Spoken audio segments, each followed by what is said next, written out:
like? The blacks. Just a different kind of breed, sir. You know, like a man would breed a dog for hunting and breed another sort of dog for his wife and children to play with. Black breed's kind of slow at thinking, but strong. They're suited to be slaves, sir. Just as you're suited to be commander of this here vessel. The natural order of things, you might say. Yes. Yes, I could understand that, I suppose. Myself, I think it's good for them. Us taking them like that. They're the better off for it, sir. I'm not quite sure I understand that part, Mr. Slater. Well, for one thing, there's Christianity, sir. We're bringing them to a Christian land. It's got to be better for them than that heathen Allah they got with them now. That's the first thing. Second thing is, we're probably saving them from being eaten by their own kind. They do that, sir, you know. Cannibals, all of them. Home of Reese on the radio. Whack FM. All right, ladies, buckle up. It's showtime.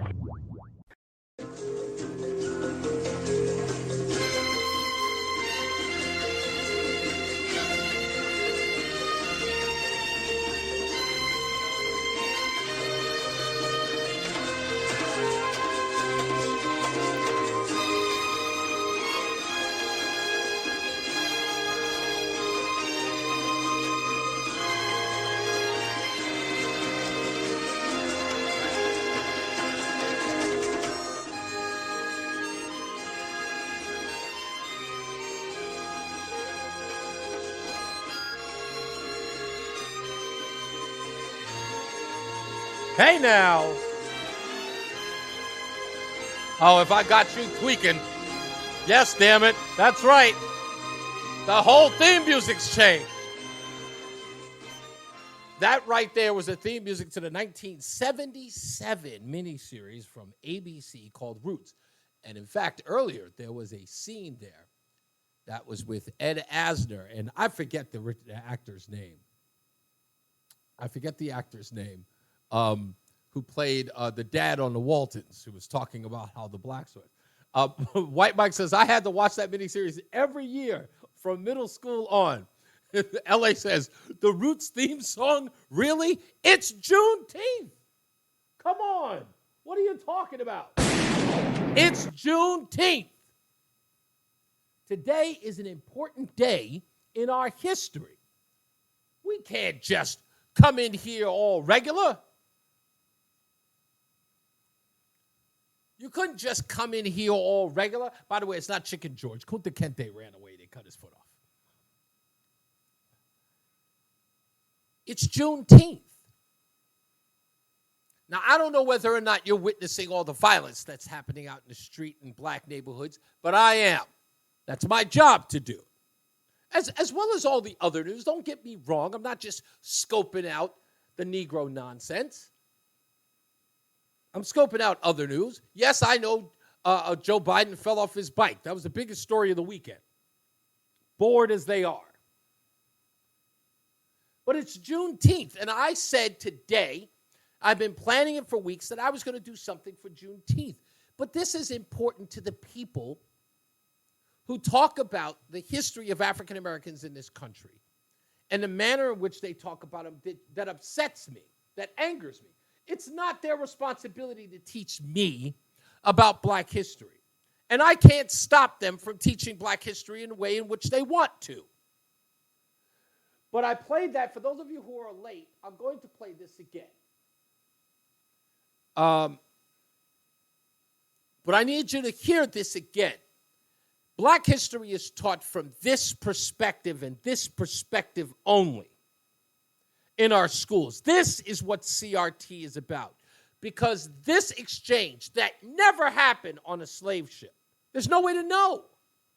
But in the movie Roots, it was depicted this way to suggest that this is what the white man was thinking when he brought us over. He may have been thinking 100 things, but this scene had to be done. It had to be put out there in the ether so that people, white guilters and blacks alike, can get their own view of what was the mindset of the slaver. What are they like? The blacks. Just a different kind of breed, sir. You know, like a man would breed a dog for hunting and breed another sort of dog for his wife and children to play with. Black breed's kind of slow at thinking, but strong. They're suited to be slaves, sir. Just as you're suited to be commander of this here vessel. The natural order of things, you might say. Yes. Yes, I could understand that, I suppose. Absolutely right, White Mike. Alex Haley got busted for making a lot of this stuff up. Of course he did. He was following a theme. But this is the theme about our history. It is the theme that we see over and over again. Now look, listen to what I'm about to tell you, because when I say I'm going to take a stretch, folks, I'm going to stretch like I'm in an aerobics class. I mean, yoga's got nothing on the stretch I'm about to make right now. I'm going to use a common theme in today's liberal lore and apply it to African Americans in this country. You know, we're told that if a little boy wants to be identified as a little girl, that to make him feel included, we must adhere to his choice of pronoun. That in order to keep children from feeling left out, unaccomplished, we give them all trophies, some for participation alone, so there are no winners and losers. This is to ensure that people feel good about themselves. This is to ensure their mental health. As they said in Twitter, on that Twitter call that we played, that mental health is important.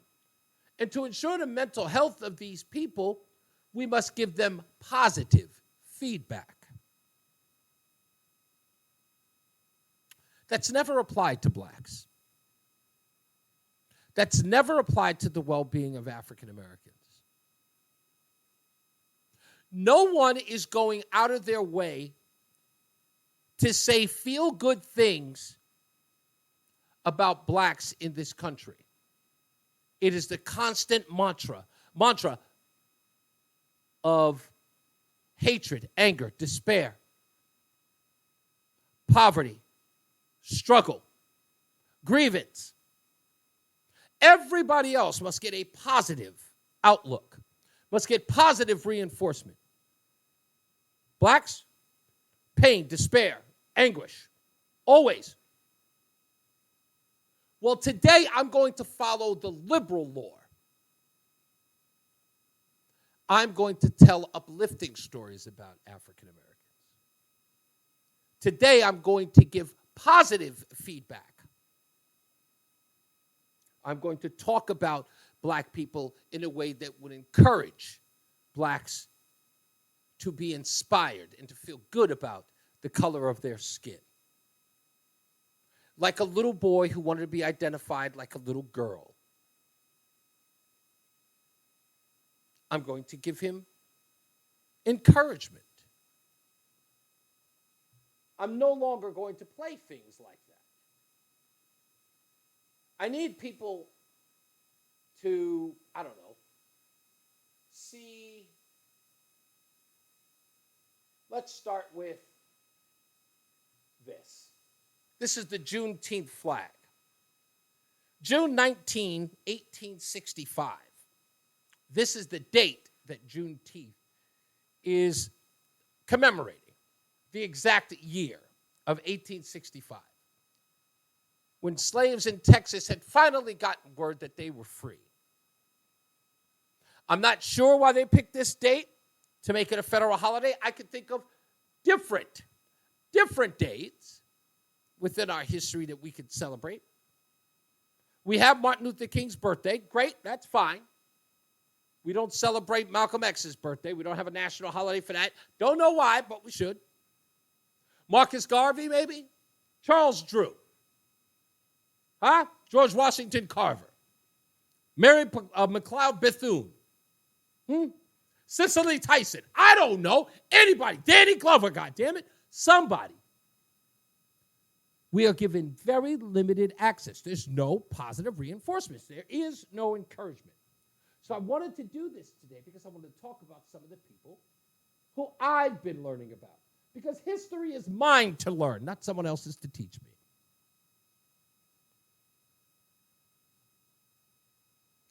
I first want to talk about these two white men.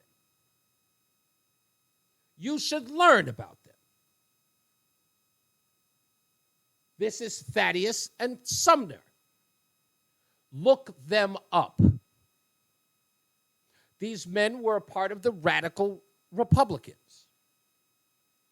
The radical Republicans, Thaddeus and Sumner here, why they are important for you to look up is because these men fought Lincoln.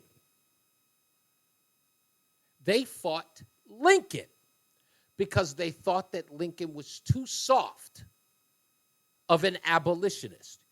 These two men led the radical Republicans to not just free slaves, not just to re-enfranchise Africans. These two men led a charge with other lawmen, other statesmen in Congress to punish slave owners. These white men and a storied amount of other white men. But this story isn't theirs because this story is about black men. But I want you to look these two up, Thaddeus and Sumner.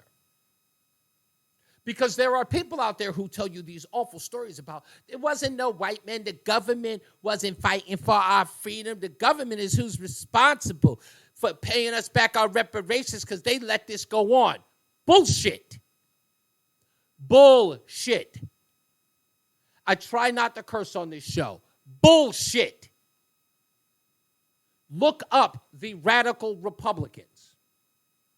Look up when they took over the House and they fought Vice President, then President Andrew Johnson, and fought him tooth and nail until they controlled Congress to fight him on his separatist and segregationalist ways. We're not talking about 4 or 5 men in Congress. We're talking about a legion of them. And they were marked for death. All of them. And they still fought for it. These stories are important to our history, but it is ignored. I wonder why. Because like I told you, while everybody else is getting a nice little pat on their ass and being told what a good boy they are or a good girl they are, we'll call you by your pronouns. We'll give you your own bathroom. We'll give you a participation trophy. No, you don't have to go to gym. No, it's okay if you have a failing grade. You're just different. But African Americans are told over and over again that they're second-class citizens, that they've always been slaves, they've always been treated like they're nothing. That is bullshit. I'll tell you why it's bullshit. The Democrat Party's website, go to it now. Leave my show and go to the Democrat Party's website. It's called Democrats.org. On their history page, do you see the year they start? It's the oldest party in American history, the Democrat Party. Our history for them starts in 1920. Do you want to know why it starts there? Because every year before then is filled with their racist, bigoted, separatist ways. They started the goddamn Klan. They mentioned their history starting at the suffrage movement, the 19th Amendment. Why aren't they listed in the 13th, 14th, and 15th Amendment? Because they fought against it. And that's why it's not a part of their history. This is their front page on history, our history, talking about how they're the party of Barack Obama and John F. Kennedy. And then they go into the year 1920. They don't even mention the 1800s.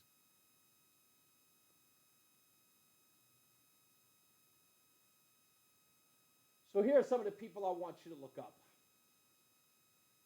This is William Owen Bush. This man is not only a frontiersman, he is a great man from Washington State. He's one of the first elected officials in Washington.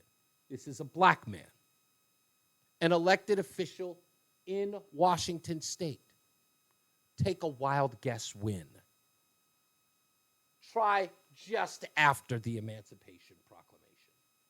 Let's go one step further. Let's look at this gentleman. Now, if anyone here wants to doubt that that right there is a shrine of a black man, anybody want to doubt that? I doubt it.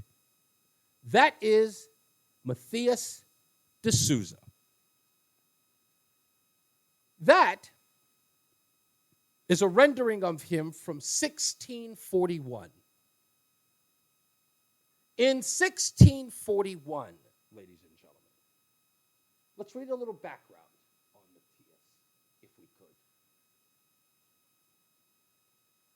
He was of African and Portuguese ancestry and considered the first known Portuguese immigrant to record having settled in North America. What makes him even more amazing is that in 1641, he commanded a trading voyage to the Susquehannock Indians and was elected as a representative in Maryland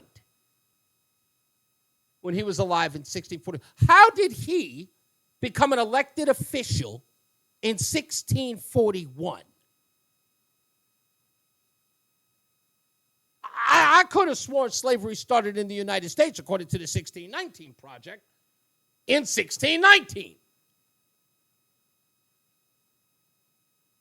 How could it possibly be that this African-American man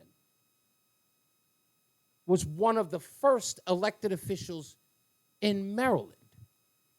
And if I remember correctly, Maryland is south of the Mason-Dixon line. How does none of this fascinate you? What is going on? We're under the impression, we were taught in school, slavery, slavery, slavery, slavery. Try this one on for size. Before the end of slavery, there were about 4 million slaves in the United States. Not 8 million, not 16 million, 4. Under 4 million. Before the ending of the Emancipation, or the beginning of the Emancipation Proclamation, freed slaves. Take a wild guess to how many were free. How many black people do you believe were free in the United States before the ending of slavery? 10,000? 20,000? 50,000? Okay, 100,000. 300,000? Try 500,000. How did they get their slavery? I mean, how did they get their freedom? Some of them came over as slaves and worked their indentured servitude off and became free people and were given land and remained free while slavery still existed. They don't tell you that, teach that in history books at all. They tell you that every black person in the country was a slave. Everyone. There were no free. There's probably dribs and drabs here and there. It's not true. Not true at all. As I expressed to you already, there were free men before the Emancipation Proclamation. I love this one. This black man is one of my favorites. In fact, I'm going to make him my new hero. Frederick Douglass was my hero. This man is now my new hero. This is John Roy Lynch. Don't know him? Look him up. John Roy Lynch. Now, you're probably saying to yourself, well, Reese, this guy was probably a slave and then lived up north, right? He's probably in Ohio or New York or Vermont. They're much more lackadaisical about blacks being indentured servants. The northern parts were freed slaves. Not our buddy over here, John Roy Lynch. John Roy Lynch lived in Mississippi. the deep-ass south of Mississippi. Two things that are very astonishing about Mr. Roy Lynch here. He was not only a representative, a House representative in Mississippi, he was also Speaker of the House in Mississippi.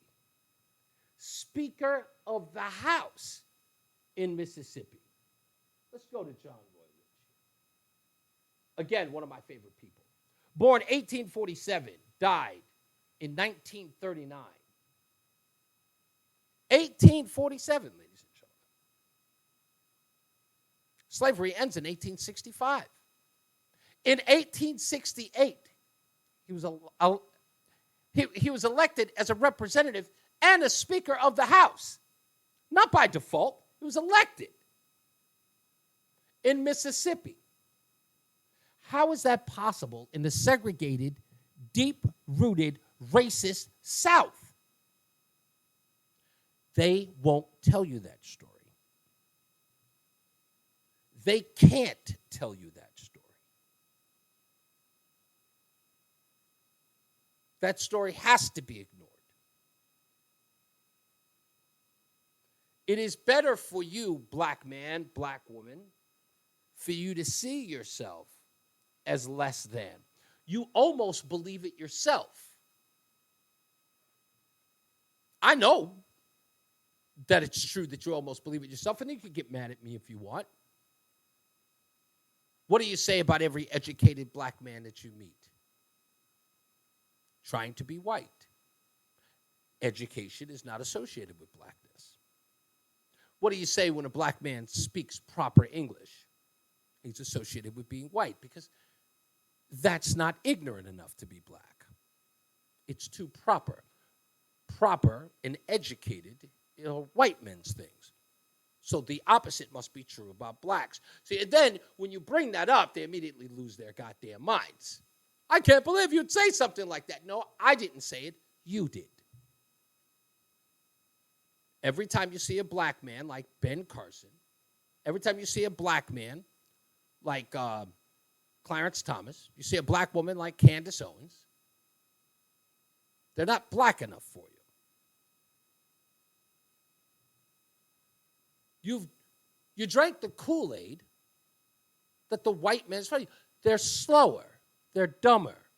They're not really educated. You've now associated not being educated with or being authentically black. Let's just tell the truth, folks. Let's just tell the truth. These stories are not beneficial to you. John Roy Lynch does not push the agenda of indentured servitude, of less than. That's important. Victimhood. John Roy Lynch lived in a time and was elected to public office 3 years after slavery ended. 3 years after slavery ended, and got the coveted position of Speaker of the House. In the most divisive time in our history, post-slavery. This story can't be told to you and your children because it defeats the purpose.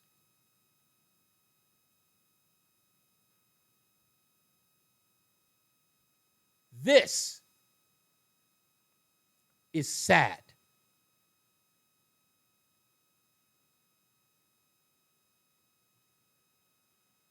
But let's not go that far back. Let's go a little further. I love this story. This is one of my favorites. This is Crystal Bird Fawcett. She's here with Edwin Barclay in Washington, D.C., just after a press conference. You see the look on that black woman?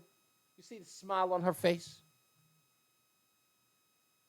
Crystal Bird Fawcett was an elected woman in the city of Philadelphia, the 18th district of Philadelphia. To show you how amazing this black woman is. In 1946, maybe it was 48. I have to double check that. It's 46 or 48. I will double check that. This woman was elected into public office in Philadelphia.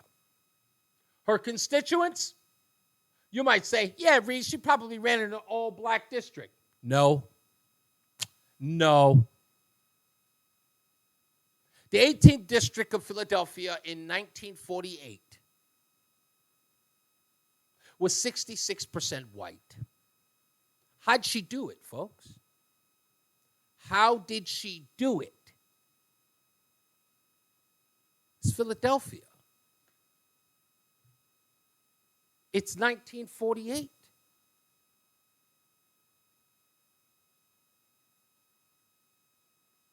The stories that you're being told about history, ignore them.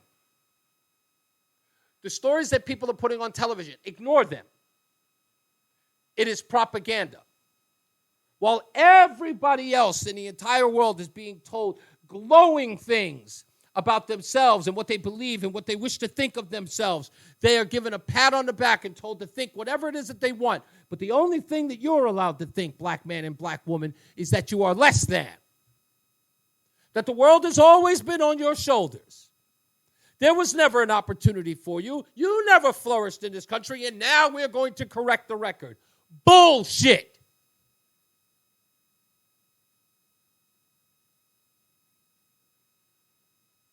This country did have a racial problem, just like any other time in history. But blacks flourished through it, through worse times than today. Through worse times than today, far worse times than today. If you believe what you are going through as a black person today is the worst racism you've seen in your life, oh, sure, President Joe Biden will try to tell you that nonsense about the biggest threat to our democracy is white supremacy. You may believe that nonsense. But knock it off with the navel gazing. You do not live in the most racist time in history. That woman lived in a pretty racist time. That's pre-civil rights. That's 1948. That's pre-Martin Luther King Jr. That woman was an elected official in a 66% white district. Knock it off. I can't hear you stories of woe anymore. And no one should have to.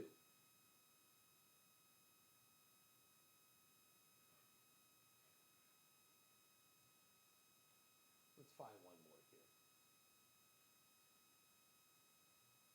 here. I love this woman. Minnie Buckingham Harper. Try this one on for size. This woman was given her Senate seat, or her representative seat, after her black husband died. You'll never believe what state this happened in. This black woman took over the seat for her husband after he died and then was reelected. You want to take a wild guess what state it was? West Virginia. West Virginia. Come on. West Virginia? A black woman taking an elected seat from her husband after he dies, and the people in West Virginia re-elect her?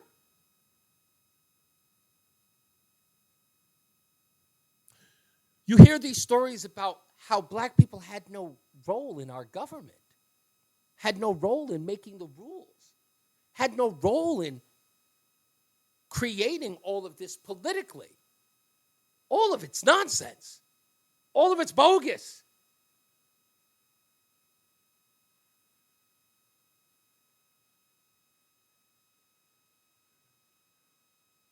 It's more impressive since there were 7 blacks.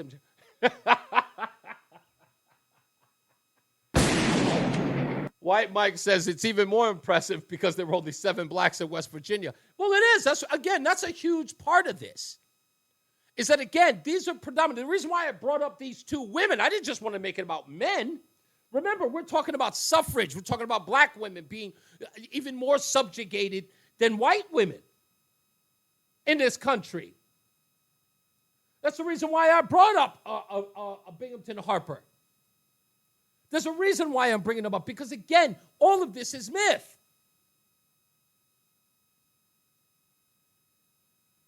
All you have to do is look. And I did. And this research was easily done. I didn't even look up Reconstruction. All I did was look up one name. And all of a sudden, literally, I got flooded with people. Flooded with names. Flooded with people who made changes and inroads in this. The woman I was talking about in Philadelphia, where's she at? Crystal Bird Fawcett, this woman here. The only reason why I brought her up is not only is it because of important, this woman was a Democrat. She became a Republican, but she was a Democrat when she was elected in 1948. She became a Republican afterwards because she turned on FDR. She met with FDR. She had a relationship, a personal relationship with Eleanor Roosevelt. Why aren't these people celebrated? If it's important to each person to give or to be given an opportunity to feel good about themselves and feel good about the skin that they're in or the place where they are. If the boy feels like a girl, we have to support that. We have to encourage that. That's the way that they feel. We should respect it. Well, goddamn it, I want that respect too.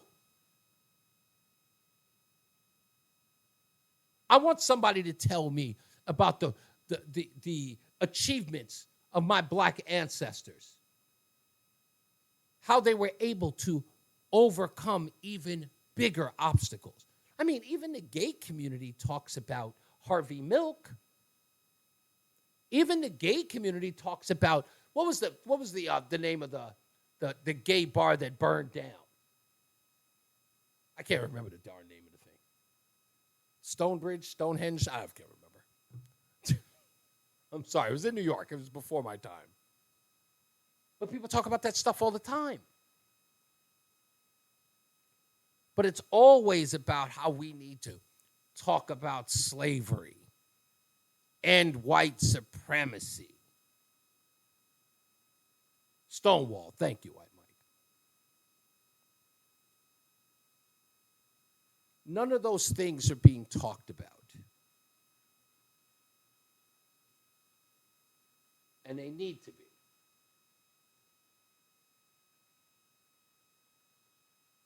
When I tell people about this, you've got to look at this. It's so disgusting. This is their history.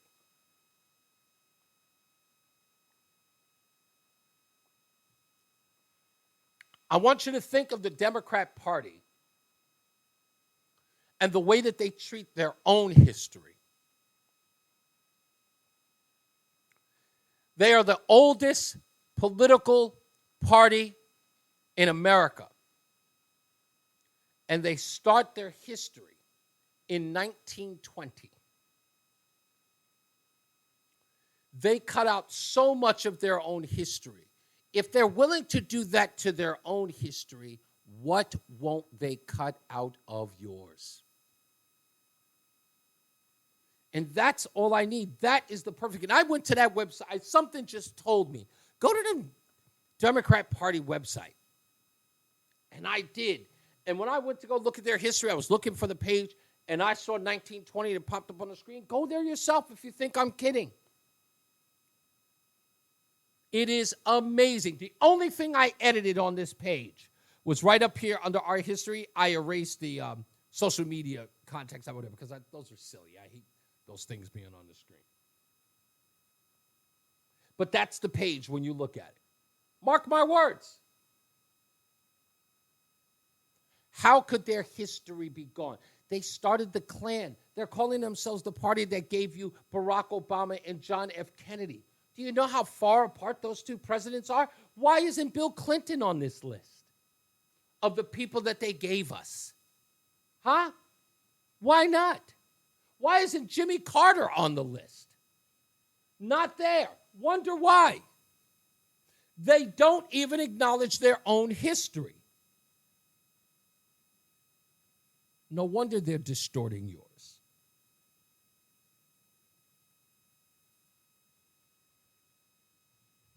People always talk about don't drink the Kool-Aid, but if it's the only beverage on the menu, you're drinking it. Whether you know it or not, you're drinking it. So a lot of these people get mad at me and suggest whatever it is that they want to suggest. But all these things are important to note. There is one more thing I wanted to show here. Yeah, I want to get into these two guys because I said I would talk about them and why they are important. I'm going to read so much more about them as I go on about this. I'm probably going to pick up a book on most of these guys. But Thaddeus Stevens, by the way, that's his name on the left here. Thaddeus Stevens, probably one of the strongest of the radical Republicans. And I forget his name, Charles Sumner. These are guys that I learned about in the third grade. I had a teacher who was talking about these guys in the third grade. But here's a key point that I want to point out about these two men. By 1872, the radical Republicans were increasingly splintered. And in the congressional elections of 1874, the Democrats took control of Congress. Many former radicals joined the stalwart faction of the Republican Party, while many opponents joined the half-breeds, who differed primarily on matters of patronage rather than policy. In state after state in the South, the so-called Redeemers movement seized control from the Republicans in 1876. Only 3 Republican states were left in South Carolina, Florida, and Louisiana. In an intensely disputed 1876 United States presidential election, Republican presidential candidate Rutherford B. Hayes was declared the winner following the Compromise of 1877, a corrupt bargain, it says. He obtained electoral votes of those states and then the presidency by committing himself to removing federal troops from those states. This caused Reconstruction to come to an end in the South. But these men fought it. Sumner and Stevens. They fought Andrew Johnson. When Johnson, they thought was a radical Republican, turned around and was taking 40 acres and a mule from those who had received it fairly. Because Thaddeus Stevens he didn't want the 10% deal that Lincoln was willing to give, and after Lincoln was assassinated, Thaddeus Stevens was out for blood, as were many of the radicals. They were out for blood. They didn't want to compromise with Southern slave owners. They wanted Southern slave owners to pay. They brought the country to war. Many of their brothers were killed. Many of the radical Republicans' brothers and family members were killed. Thaddeus Stevens wasn't taking any prisoners. He wanted them to pay. He wanted them to be taxed. He wanted blacks to be given land, as did many in the radical Republicans. Why they were called radical Republicans? Because they were against their own party.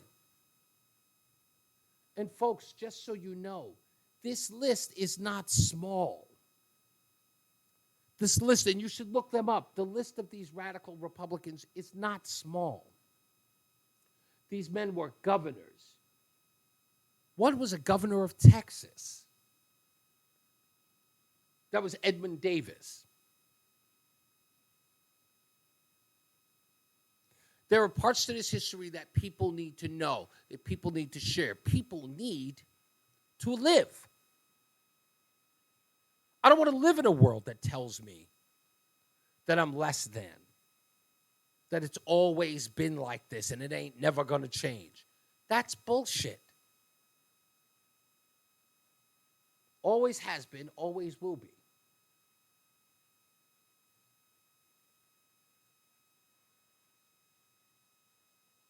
Now, folks, I've told you before, and I will tell you again, I will always love this country. America is not just my home, it's who I am. I don't give two damns who calls me a sellout. Sellout to what? I don't care who says that I'm not holding up authentic traits of a black man, whatever that means. I'm an American. I will always be an American. I am not ashamed of America's past. I'm not ashamed of America's history. I am not ashamed of the country in which I live. I honor it. I stand up for the Pledge of Allegiance. I take off my hat, and I sing her hymn.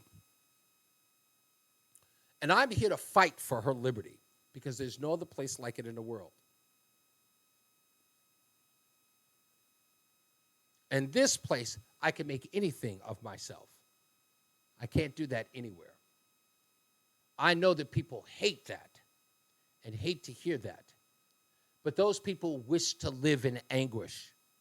Those people wish to live in agony. Those people wish to live in despair. I will not. I have been down all the way to the ground. You know my story. I have almost come to the point where my life was taken from me, where my life was almost meaningless. I have been so low down where I wanted to take my own life. But someone gave me a chance. This country gave me a chance. The people here in this country gave me a chance, and they lifted me up. And there's no other place in the world that would have ever given me the opportunity I've given me the second, the third, the fourth, the fifth chance that I have today. I am a gleaming example of what America can do, not just for me as a black man, but for anyone who wants it. It is not just because of my story, but it is because of the stories that are before me. When I was selfish, I wanted to take my own life. When I was selfish, I wanted to drink myself into oblivion.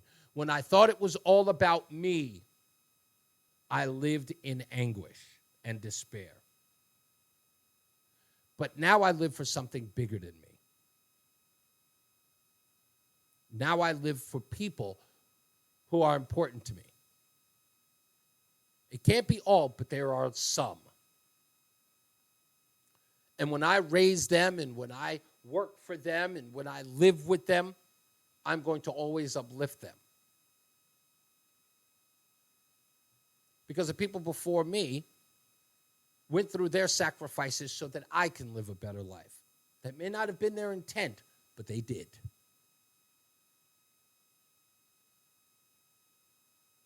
I don't need you to love this country. The only person I need to love this country is me. I don't need your permission.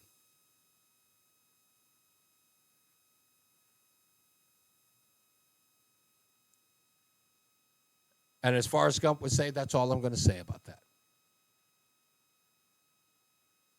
As I always say, radio is free, so we thank you for paying attention. Remember to keep JC in your hearts and in your minds. Sean Patrick, we love you and we miss you. Remember that panic is not planted, so plan your work and work your plan. Me, I'm Reese on the radio. You have a good night and a pleasant tomorrow. Because we hope to see you back here tomorrow, too. I'll holler.